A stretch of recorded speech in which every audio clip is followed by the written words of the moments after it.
Hello friends.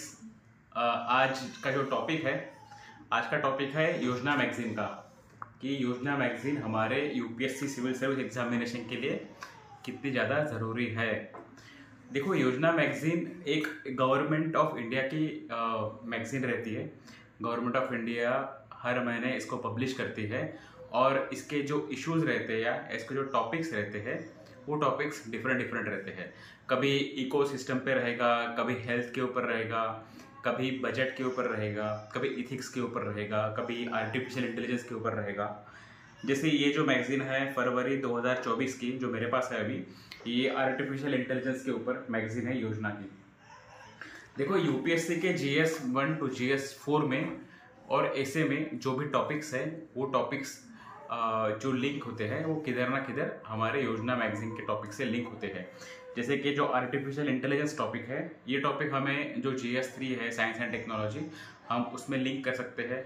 दूसरी बात है, हम ऐसे में भी इसको लिंक कर सकते हैं और आर्टिफिशियल इंटेलिजेंस को हम आज इवन गवर्नेंस और पॉलिसी में भी लिंक कर सकते हैं और इथिक्स के क्वेश्चन में भी या इथिक्स के आंसर में भी अगर वहाँ पे ज़रूरत होती है तो हम वहाँ पे उसे लिंक कर सकते हैं। तो देखो, ये जो मैगजीन रहती है, मैगजीन जो रहती है वो इसीलिए इम्पोर्टेंट है क्योंकि इस मैगजीन के जो आर्टिकल्स रहते हैं, सबसे पहली बात तो ये आर्टिकल्स जो लिखते हैं, वो जो लिखने वाले जो एडिटर्स रहते हैं वो एक तो गवर्नमेंट ऑफ इंडिया के सीनियर मोस्ट ऑफिशियल्स रहते हैं या ऑफिसर रहते हैं, या किसी यूनिवर्सिटी के वाइस चांसलर रहेंगे, या कभी कभी ऑनरेबल मिनिस्टर्स भी यहाँ पे आर्टिकल लिखते हैं। दूसरी बात ये रहती है कि जो भी इसमें आर्टिकल रहते हैं वो आर्टिकल गवर्नमेंट की जो पॉलिसीज रहती है, गवर्नमेंट के डिसीजंस रहते हैं, इसके अनुसार ही रहते हैं। यानी हमको इसमें समझ में आता है कि गवर्नमेंट की पॉलिसी क्या है, गवर्नमेंट क्या सोचती है किसी इशू के बारे में, और सेम इशू हम हमारे एग्जाम में भी कोट कर सकते हैं अगर वहाँ पे हमें लिखने का मौका मिलता है तो। तीसरी बात, इस मैगजीन से हमें ये पता चलती है कि इस मैगजीन में जो भी गवर्नमेंट के या जो भी एडिटर्स जो भी फैक्ट देते हैं या जो डेटा देता है वो डेटा हमें हमारे आंसर में या हमारे जो नोट्स रहते हैं उसमें हम उसको कोट कर सकते हैं, जो हम रिवीजन करते वक्त हमें इसका इस्तेमाल होगा, या हमारे GS के मेंस आंसर राइटिंग में भी इसका इस्तेमाल होगा, हमारे एक तो GS के आंसर में या हमारे एसे राइटिंग में भी इसका इस्तेमाल होगा। और एक इसमें बहुत इंपॉर्टेंट बात यह है कि जो आर्टिकल लिखने वाले जो राइटर रहते हैं इसमें, ये सब सीनियर मोस्ट ब्यूरोक्रेट रहते हैं। तो हमें इसमें से एक फ़ायदा होता है कि हम ऐसे राइटिंग कैसे करेंगे, हम हमारे आंसर कैसे प्रेजेंट करेंगे, हम इससे सीख सकते हैं, क्योंकि इनका जो लिखने का तरीका रहता है वो काफ़ी अच्छा रहता है, जो हमें हमारे एग्जाम के आंसर राइटिंग में भी काम में आ सकता है। तो चलिए, अगर हम इसमें देखेंगे तो इसमें टॉपिक्स देखो आप, इसमें जो टॉपिक्स है, फर्स्ट टॉपिक जो इसका ये है, India's vision for harnessing AI for global good. दूसरा है AI in Indian governance and public services. आप इसमें देख सकते हो AI in Indian governance and public services. अब देखो, मैंने पहले कहा था कि जो AI का इस्तेमाल है, AI का इस्तेमाल हम गवर्नेंस में भी कर सकते हैं और हमारे साइंस एंड टेक्नोलॉजी, इसका मतलब GS 2 में भी और GS 3 में भी कर सकते हैं। तीसरा इसका जो आर्टिकल है वो है India tech services industry harnessing generative AI, unlocking the potential and challenges of generative AI।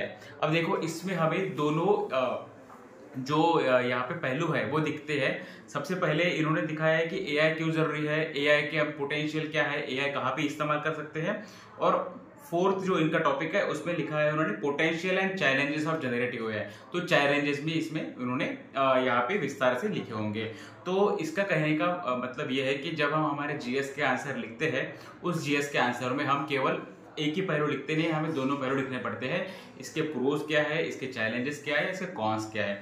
तो योजना अगर हम अच्छे से पढ़ेंगे तो हमें जो डिटेल एनालिसिस है हर टॉपिक का, जैसे इसमें आर्टिफिशियल इंटेलिजेंस का जो एनालिसिस है वो हमें अच्छे से मिलेगा, जो हमें पब्लिक सर्विस यानी GS 2 में काम में आएगा, इंडस्ट्री यानी GS 3 में काम आएगा, generative AI science and technology, cyber security जो इंटरनल सिक्योरिटी का पार्ट है GS 3 का उसमें काम में आएगा, गवर्नेंस जो GS 2 का टॉपिक है इसमें हमें काम में आता है।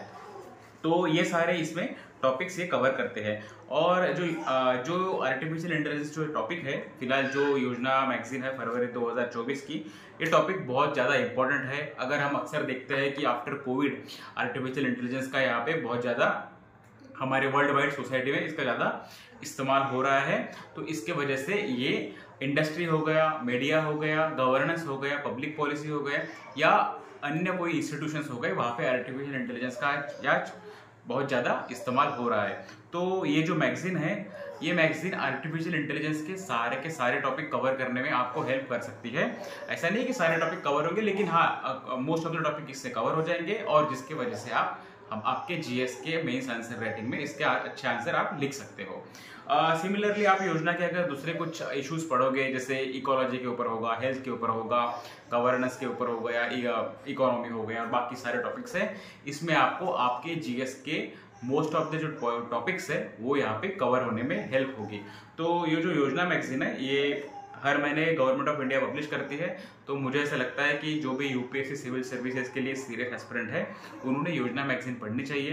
कभी कभी मे भी ऐसा भी हो सकता है कि यूपीएससी प्रीलिम में भी योजना मैगजीन से भी क्वेश्चन पूछ सकती है यूपीएससी, लेकिन यूपीएससी मेंस के लिए तो ये बहुत ज़्यादा ज़रूरी है। तो ये आप मैगजीन पढ़िए, ये मैं आपको सलाह दूंगा, या आपको मैं ये बताना चाहूँगा। तो आई होप कि आपको ये समझ में आया होगा कि योजना जो मैगजीन है वो कितना इम्पोर्टेंस है हमारे यूपीएससी के लिए। तो बस आप योजना मैगजीन आप भी पढ़िए, इसको पढ़ने के लिए ज़्यादा समय लगता नहीं है, आप इसको 2-3 दिन में भी पढ़ सकते हो। तो आई होप आप योजना मैगजीन पढ़ोगे आपके यूपीएससी सिविल सर्विस एग्जामिनेशन के लिए, और जो आपको आपके एग्जाम के लिए बहुत ज़्यादा महत्वपूर्ण रहेगा। Thank you.